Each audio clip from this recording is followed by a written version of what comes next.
inspiration for us to make sure we are doing it sincerely for the sake of Allah and following in the example of Sayyidul Shuhada, the Warithul Anbiya, and these great prophets who were able to do this in such an effective manner. Sallu ala Muhammad wa ali Muhammad. So now let's move on and look at this whole idea of not jumping to conclusions by learning from the example of Nabi Dawud. So what happened was, in verses 21 to 26 of Surah Sad, Allah subhanahu wa ta'ala tells us about this incident that we're going to take as the focus of this majlis. There were two brothers, as they are described in these verses. They were having a dispute. They were contending about something. They climbed the wall of Nabi Dawud. Remember, I said that he was a sincere, devout worshipper of Allah to the extent that he would fast every other day. Nabi Dawud is engaged in his worship in his sanctuary. These two contenders, the two who are having disputes, jumped over the wall. And of course, Nabi Dawud is taken by surprise. He's afraid. These two people just turn up like that. They say to him that, don't be afraid. We have this contention and we would like you to judge between us justly and to show us the right path. So then one of them explains the incident. He says that my brother here owns 99 ewes, 99 female sheep, and I own one female sheep. But my brother is intimidating me. He's saying to me that this one sheep that you have, give it to me. I want it. So now, let's put ourselves in this situation. What would we do in this situation? We are told there are two people. One owns so much, one owns hardly anything in comparison.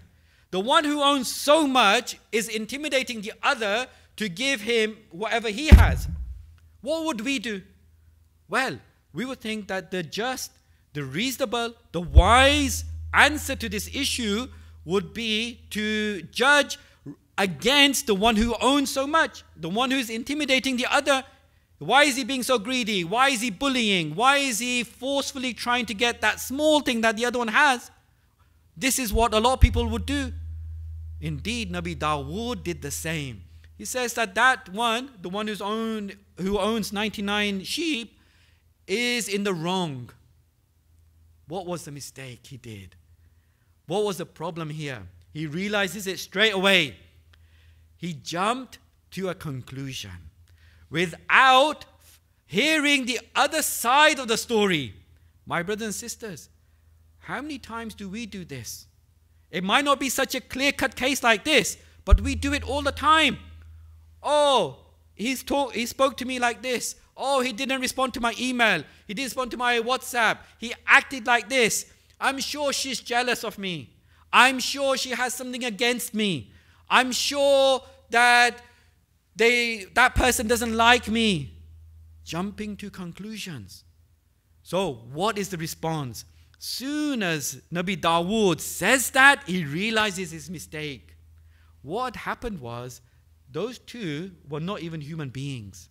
They were angels that Allah had sent to Nabi Dawud as a test, in order to test him. How is he judging between people? And then to raise him. Look what the verses tell us.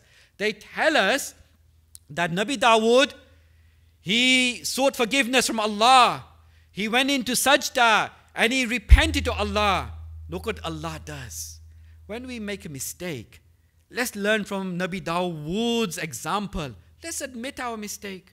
We are not infallible. By the way, this does not affect his infallibility, because it's known as tarkul awla. What he did, that mistake, was not a sin. This was not a case of halal and haram that we say somehow he sinned and therefore how can a prophet sin? No, it's known as tarkul awla, forsaking what was better. When there is a situation that is not halal or haram, like other instances we have in the Quran of prophets doing tarkul awla, it just means he didn't opt for the best option. He forsook what was better. Anyway, so then Allah subhanahu wa ta'ala answers him in the following way. Look at the inspirational verse that Allah says. He says that we have now forgiven him and we have provided him with a great destination and raised his station. Then what? Allah addresses him directly. Ya Dawud, inna ja'alnaka khalifatan fil ard. Fahkum bayna nasi bil haqq. O Dawud, addressing him personally. What a brilliant response. Allah talking to his humble servant who has admitted his mistake and now has learnt his lesson to not jump to conclusions. O Dawud, indeed we have now made you our Khalifa, our representative on the earth. So now that you have learnt your lesson, فَحْكُمْ بَيْنَ النَّاسِ بِالْحَقِّ.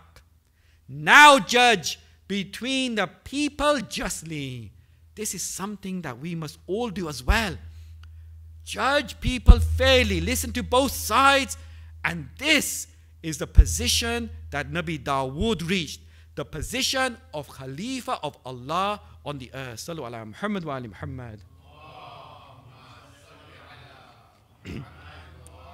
So now, I would like to gradually bring this part of the majlis to an end by putting forward some practical tips. And inshallah, I will try to do this with all the lectures that I deliver, to not just give the theory, the tafsir, the history, whatever it might be, but also try and relate it by giving practical tips as to how we can implement some of these things in our lives and follow in the footsteps of Sayyidul Shuhada and the great prophets as mentioned in the Quran. First thing, in order to stop jumping to conclusions, is to recognize that we are doing that. If we don't recognize we're doing that, we'll never get further. In fact, it is actually regarded, when it goes to its really extreme form, it's a recognized psychological, mental disorder. But in any case, we have to recognize we're doing this. Secondly, let's think of 5 other possibilities for that situation. Why didn't that person respond to me? Why did that person act like this to me? Let's think of 5 other possibilities. Let's make up excuses. What it could have been. That person was stressed. That person was ill. Maybe they had a bereavement in the family. Maybe their cell phone was damaged. I had a case where I thought, why isn't this person responding to me? I found out later on, actually all his data had been wiped out. That's why. Let's try and make excuses. Perhaps genuinely forgot to respond. This is what we must do. Let's try and do that. 5 other possibilities for answering that situation. Why it happened, rather than jumping to conclusions. Amirul Mu'mineen, Imam Ali ibn Abi Talib, salawatullah wa salamu alayhi, tells us the same thing in his beautiful tradition. He says that see the best in actions of your fellow believer. See the best until your experience proves to you otherwise. How many times do we see the opposite? We start off assuming the worst, we jump to conclusions until we are proven wrong. He says, see the best until you are proven wrong. What about words? He goes on to say that with regards to words, don't assume the worst. Rather, if there's a possibility to see good, then interpret those words so that they are good. You see good in them. Again, normally we do the opposite. Something we hear, we assume the worst. And then if we find out something else, we say, okay, it was something different. Let's start off with our fellow believers, assuming the best. Third practical tip is to always make sure that we are just doing our duty. Do our duty, carry on doing your thing, don't worry about others. Fourth thing, let's be patient. Often the situation will just roll out and it resolves itself. We don't jump to conclusions. Take a time out. Don't get on the email and WhatsApp and reply and this and that. Don't act negatively.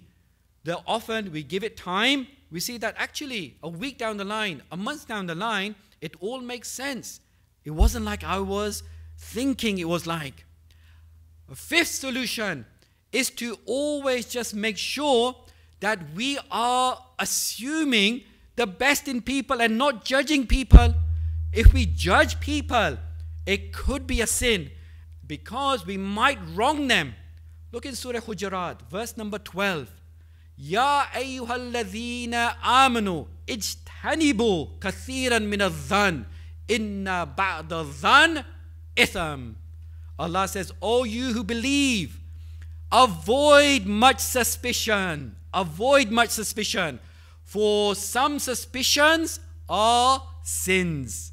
If we judge wrongly against someone because we've jumped the gun, we've come to some foregone conclusion without having all the facts in front of us, then it might be an itham, it might be a sin.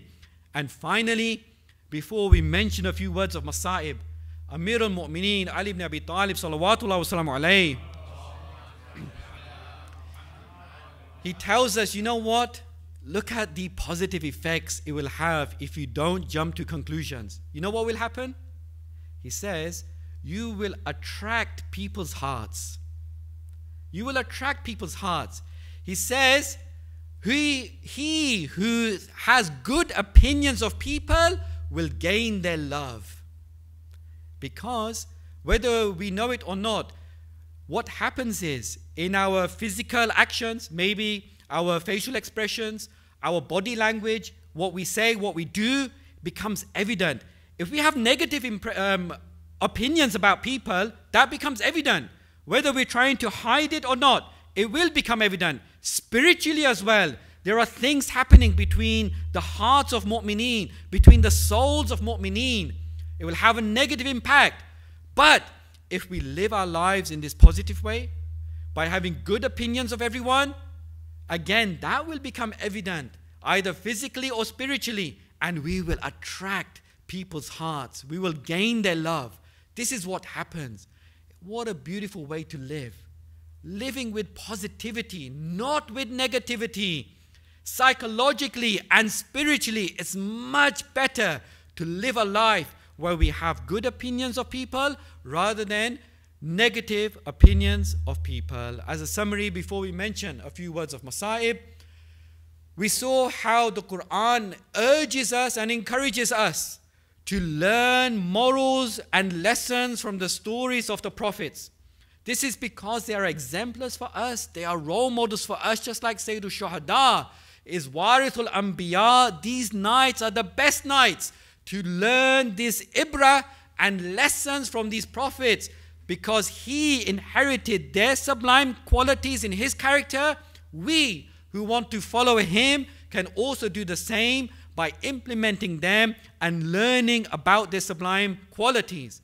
We looked at Nabi Dawud and we saw an overview about Nabi Dawud from when he was young to that incident that took place when he would recite the Zabur, the mountains and the birds would join him in this. We explained how that can be, because everything has an awareness of Allah, glorifies Allah, not just Allah, but those who are close to Allah. The formula we eventually gathered from verses and traditions is that we must be abd, a servant, humbly submissive to Allah, and have ma'rifah of Allah. Then everything will join us in our worship and in our glorification of Allah. This is how we can explain that verse.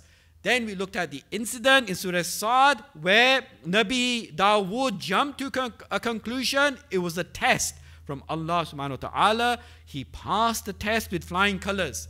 He admitted his mistake and Allah raised him to a level where now he was able to judge between people justly. We must also do the same. We can stop jumping to conclusions by implementing those practical measures that I mentioned earlier in this lecture. Let's, inshallah, now spend a few moments remembering the Masa'ib of Sayyidul Shuhada with Allah salawat ala Muhammad wa ali Muhammad.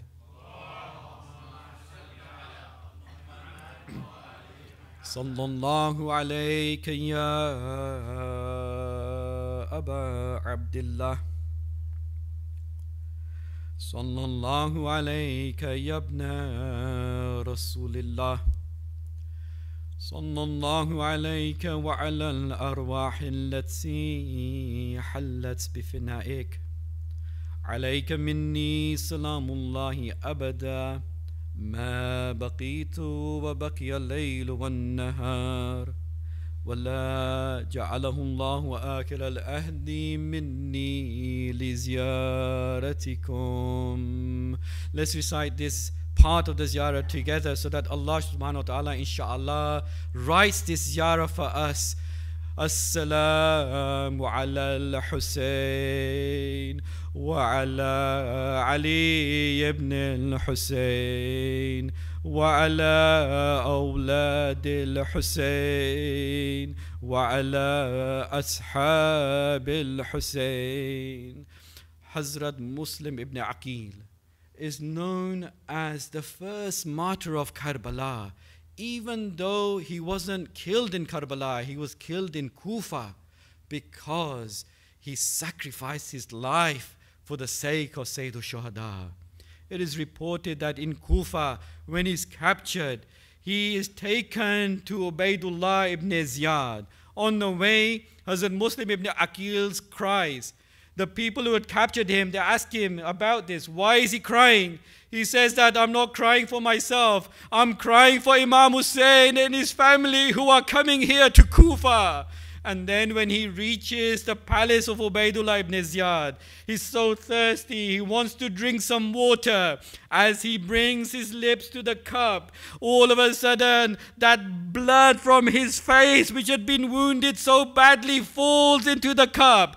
A second time, he tries to take a drink from the cup. Again, the same thing happens. The third time, again, the blood from his sacred mouth falls into the cup. But this time also, his front teeth fall into the cup as well.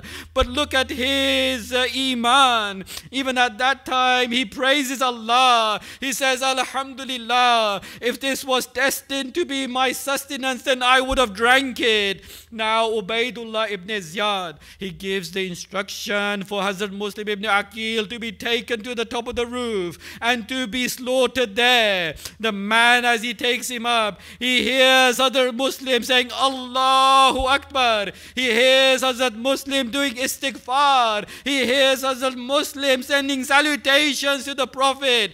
When he gets to the top of the roof, this man, he takes his sword and he strikes the neck of Hazrat Muslim. He throws his head to the ground and then he throws over his body as well. But mu'mineen, I say to you, when we remember the events on the day of Ashura, we see such distinct similarities between the martyrdom of Hazrat Muslim and the martyrdom of Sayyid al-Shuhada. The first similarity is that just as Hazrat Muslim was martyred while he was thirsty, so too Imam Hussein was martyred while he was thirsty. Secondly, just as Hazrat Muslim's head was severed while he was alive, the sacred head of Abu Abdullah was severed while he was alive. And thirdly, just as the bones of Hazrat Muslim were crushed when his body hit the ground, so too were the bones of Abdullah crushed under the hooves of the horses. But mu'mineen, on this first night of Muharram, let's also remember how Abu Abdullah departed for Karbala. When he was in Medina, it is reported he went to the grave of his grandfather Rasulullah. Over there, he wanted to bid the grave farewell. He stayed there the whole night. He fell asleep and he has a dream. In his dream, Rasulullah comes to him. The Rasulullah hugs him, he kisses him between his eyes, and he says to him, Bi abi anta. What a phenomenal line. He says, may my father be your sacrifice, Abu Abdullah. Just imagine the Holy Prophet saying, may my father be sacrificed for you. But then Rasulullah says another line. He says to him, it is as if I see you covered in blood. What does this mean? When he says this, perhaps Rasulullah is talking about that incident on the day of Ashura, when that three-pronged poisoned arrow struck Abu Abdullah in the chest. It went in so far, he had to pull it out from his back. As he did so, blood burst out forward. He put his hand there. His hand became filled with blood. He threw it up to the sky. Not a single drop came down. A second time, he put his hand in his chest. Again, it became filled with blood. This time, he smeared it over his face and over his beard. And he says that by Allah, this is how I will meet my grandfather, smeared in my blood. Perhaps this is what Rasulullah was referring to in his dream. But then in Makkah, as he's making preparations to leave for Kufa, Muhammad ibn Hanafiya comes to him. He hears that Sayyidul Shuhada is getting ready to leave. He comes in front of the camel that Abu Abdullah has mounted. He grabs the reins of the camel in order to say, don't go, my brother. Muhammad ibn al-Hanafiya, the half brother of Sayyidul Shuhada, is trying to change his mind. But Abu Abdullah says to him, oh Muhammad ibn al-Hanafiya, I have to go, for I saw Rasulullah in my dream, and he says to me, oh Hussein, leave, for Allah wills to see you slain. Muhammad ibn Hanafiya recites this verse, Inna lillah wa inna ilayhi raji'un. And then he asks Sayyidul Shuhada this question that breaks our hearts. He says, but why are you taking your family? Abu Abdullah replies by saying, it's because Rasulullah said something else to me in my dream as well. He said to me that Allah, He wills to see your family taken captive. Allah la'natullah ala al-qawmi zalimin. وَسَيَعْلَمُ الَّذِينَ ظَلَمُوا أَيَّ مُنْقَلِبٍ يَنْقَلِبُونَ. Oh Allah, through the intercession of Abu Abdullah, enable our Imam to always remain protected and hasten his appearance. Oh Allah, bless this center and all those who frequent it. Oh Allah, enable us to learn from the stories of your prophets. Oh Allah, give us the tawfiq so that we don't jump to conclusions. Oh Allah, bring relief to all those who are facing difficulty around the world. Oh Allah, forgive us and our forefathers for our sins. And oh Allah, enable us always to live and die with the wilayah of the Ahlul Bayt alayhimus salam. Matem Hussein.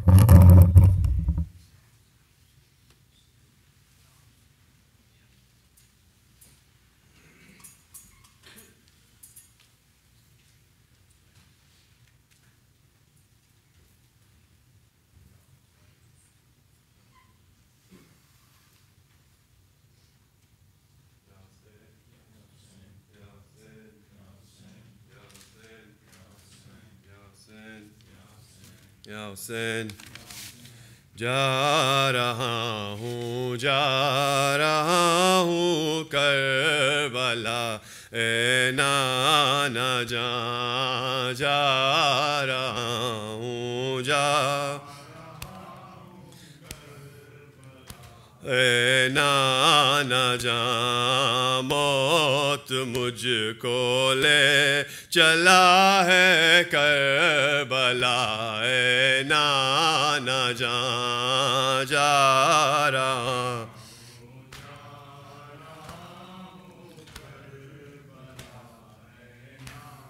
न जा छोड़ के अपना वतन होता हूँ अब मैं बेवतन روشن اماں زہرا کا اجرتا دیکھتا ہوں میں چمن جاتا ہوں بچوں کو لے کر کربلا اے نانا جان جا رہا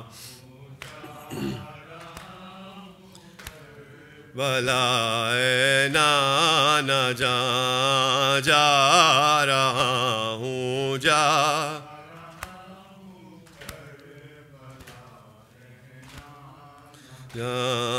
دل کے ٹکڑے ساتھ ہے گرمی کی موسم میں سفر کہتی ہے زینب کے بھیا کیوں دھڑکتا ہے جگر چھوٹے چھوٹے بچوں کا ہے قافلہ اے نانا جان جا رہا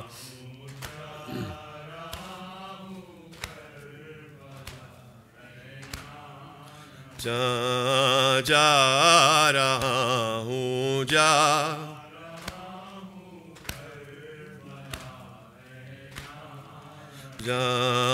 آگ سے خیمے جلے محشر میں امت نہ جلے پیاس سے تڑپوں میں امت تیری پیاسی نہ رہے حشر میں اپنے ابا کا سایہ دیجو نہ جا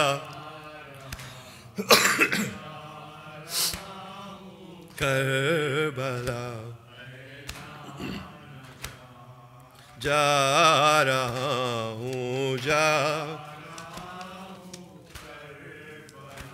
اے نانا جان سورة مباركة الفاتحة.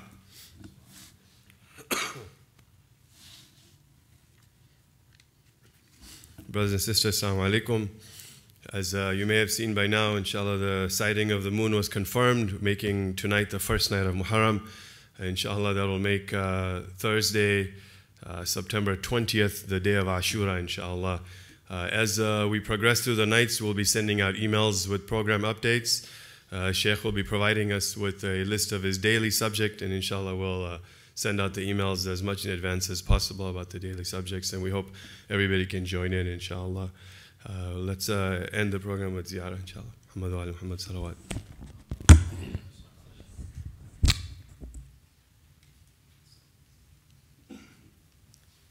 السلام عليك يا أبا عبد الله وعلى الأرواح التي حلت بفنائك عليك مني سلام الله أبدا ما بقيت وبقي الليل والنهار ولا جعل الله آخر عهد مني لزيارتكم. السلام على الحسين وعلى علي بن الحسين وعلى أولاد الحسين وعلى أصحاب الحسين جميعا ورحمة الله وبركاته. السلام عليك يا مولاي يا غريب الغرباء السلطان أبا الحسن مولانا علي بن موسى الرباء كن شفيعنا وشفيع والدينا في يوم الجزاء ورحمة الله وبركاته. السلام عليك يا مولاي يا صاحب العصر والزمان الأمان الأمان الأمان. السلام عليك يا خليفة الرحمن السلام عليك يا شريك القرآن السلام عليك يا كعبة الإيمان السلام عليكم ورحمة الله وبركاته. اللهم صل على محمد وآل محمد. بسم الله الرحمن الرحيم. اللهم كن لوليك الحجة ابن الحسن صلواتك عليه وعلى آبائه في هذه الساعة وفي كل ساعة وليا وحافظا وقائدا وناصرا ودليلا وعينا حتى تسكنه أرضك طوال وتمتعه فيها طويلا برحمتك يا أرحم الراحمين.